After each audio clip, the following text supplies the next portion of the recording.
بسم اللہ الرحمن الرحیم۔ آج لوگ سوال کرتے ہیں، ہم امام کو دیکھنا چاہتے ہیں مولانا، ہم امام کی زیارت چاہتے ہیں، کوئی وظیفہ دیجئے۔ لوگ ہمارے بارے میں بھی خوش فہمی کا شکار رہتے ہیں کہ مولانا آپ کی تو امام سے ملاقات ہو گئی ہوگی۔ عزیزان محترم، خطا کار گناہ گار آنکھیں ہیں، ایسا نہیں ہے کہ دل نہیں چاہتا۔ بہت شرمندگی ہوئی، میں آج ایک واقعہ پڑھ رہا تھا۔ ایک عالم دین کہتے ہیں کہ میں آیت اللہ شمس الدین اپنی کتاب روزگاران جلد 5 میں یہ بیان کرتے ہیں کہ میں مسجد جمکران میں تھا، میری آنکھ لگ گئی، مطلب میں اس سے پہلے، لیکن میں نے دیکھا مسجد جمکران میں بڑا رش، تو میرے دل میں یہ خیال آیا کہ اتنے سارے لوگ ہیں اور مولا نہیں آ رہے ہیں۔ اسی اثنا میں میری آنکھ لگ گئی، آنکھ لگی تو میں نے امام کو خواب میں دیکھا۔ میں نے وہی بات امام کو خواب میں کہی کہ مولا اتنے سارے لوگ ہیں اور آپ آ نہیں رہے۔ تو امام فرماتے ہیں کہ یہ سارے لوگ میرے لیے نہیں آئے، یہ اپنی خواہشات، اپنی آرزوؤں کے لیے آئے ہیں۔ ہاں مگر وہ ایک شخص جو کونے میں بیٹھا ہے نا، بوڑھا سا، وہ میرے لیے آیا ہے۔ ہاں میری آنکھ کھلی تو میں نے کہا پتہ نہیں میرا خواب سچا ہے کہ نہیں ہے۔ تو میں نے اس کونے کو، جس میں امام نے اشارہ کیا، دیکھا تو میں نے دیکھا کہ ہاں ایک بوڑھا شخص اس کونے میں عبادت کر رہا ہے، گریے کرتا ہے، رو رہا ہے، نماز پڑھتا ہے، تضرع کر رہا ہے۔ اب میں اس کی نماز ختم ہونے کا انتظار کرتا رہا، پھر میری آنکھ لگ گئی۔ رات کا پہر تھا، پھر جب میری آنکھ کھلی میں نے دیکھا بوڑھا شخص جا چکا ہے۔ میں نے کہا ہائے قسمت کہ میں اس شخص کو تو ملتا کہ جو امام کا حقیقی انتظار کر رہا ہے۔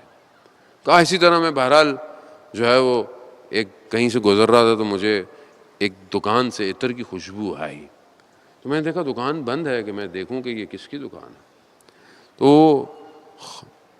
اللہ اکبر، وہ جو چیز جس نے مجھے بھی ہلایا، شاید کہ اچھا کرے کہ میں بہتر ہل جاؤں، وہ کہتے ہیں کہ رات کو سونے سے پہلے اپنے ذہنوں اور خیالوں میں میں امام زمانہ کو لے کے سوتا ہوں۔ مجھے بڑی شرمندگی ہوئی اپنے اوپر کہ میں سوتے ہوئے امام کو اپنے ذہن میں لے کے نہیں سوتا۔ کہتے ہیں کہ میں سوتا ہوں کہ شاید جب میں اٹھوں تو مجھے امام کی خوشبو آئے۔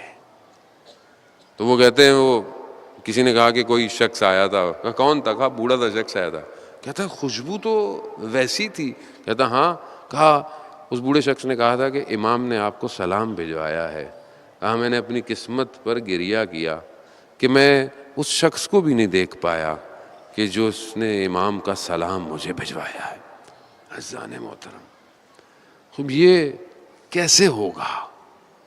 کب ہم اپنے آپ کو اس قابل کریں گے کہ ہم اپنے امام کو جو ہے وہ دیکھ سکیں؟ اللہ صلوات بھیجتے محمد والے محمد، اللہم صلی علی محمد۔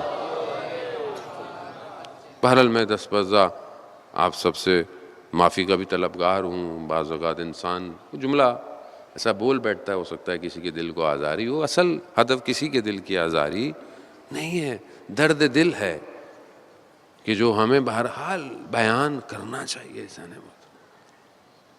کربلا میں ایسے ایسے دل تھے کہ جو آج تک تلملا رہے ہیں۔ جب مدینہ میں امام حسن مجتبیٰ کو زہر دیا گیا اور جگر کے ٹکڑے تشت پر آ رہے تھے، اس حالت میں بھی امام نے اپنے چھوٹے سے بچے کو بلایا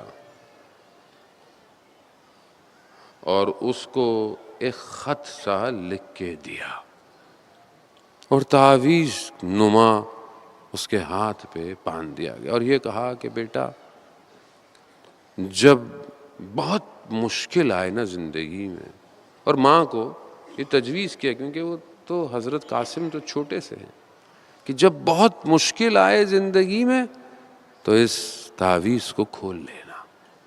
مگر حضرت قاسم کی زندگی میں مشکل کیسے آتی؟ جس کا چچا حسین ہو، جس کے چچا حضرت عباس ہوں، اسے ساری زندگی میں کیسے مشکل آتی؟